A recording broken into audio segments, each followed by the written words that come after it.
با مساعد آمدن آب و هوای امسال در ولایت تقسیمات تخمی کرمک آغاز گردیده. طبق معلومات جمعیت سهامی کشاده پله تاجیک در ولایت سوخت 8330 قوطی تخمی کرمک با 12 شهر و نواحی در نظر داشته شده است. بنا به اطلاع سرداری جمعیت سهامی کشاده پله تاجیک در ولایت سوخت تا به امروز از 5670 قوطی کرمک زنده شده 3182 قوطی کرمک تقسیم کرده شده است. این روند در همه شهر و نواحی ولایت جریان داشته با فرا رسیدن شرایط مساعد آب و هوا زنده و تقسیمات تخمی کرمک ادامه دارد.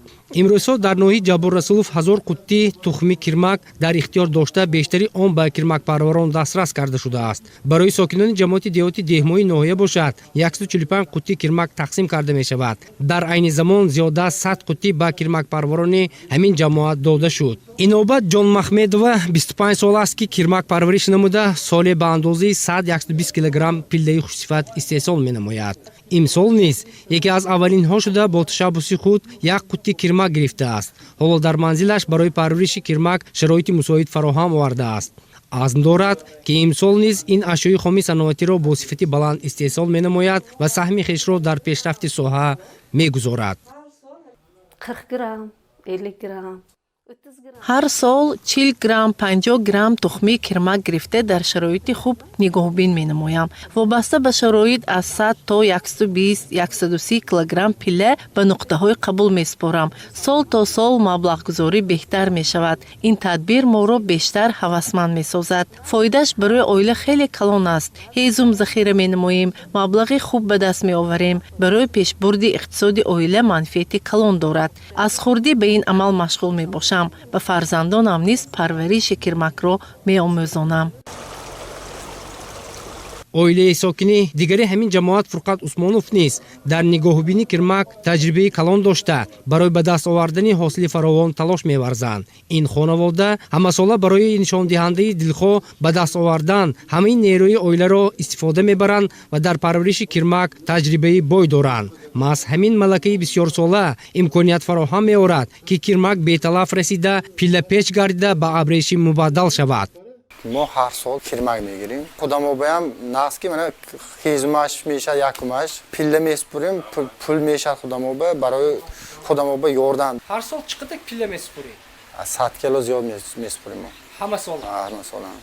حکومت جمهوری تاجیکستان جهت رشد ساحه کرمک پروری و شاهی و اطلس و ادرس بافی برنامه مخصوص ساحوی را تهیه نموده از روی آن برای کرمک پروران امکانیت های ضروری را راه اندازی می نماید. ساحه کرمک پروری و کارکرد پله از جمله هنرهای قدیمترین مردم تاجیک به شمار می رود. کرمک پروری خصوصیت موسمی داشته طبق عنعنه مردم تاجیک قریب تمام اعضای عائله به آن مشغول می شوند. از سر موسم 145 قوطی تخمی چینی تقسیم شده است. اول تا امروزه 90 قوطی کرمک تقسیم کردیم اهالی با ماندگیش 2-3 روز با تقسیم کرده میشیم. ما نیت داریم که پله خوشصفت استحصال نموده میسپریم.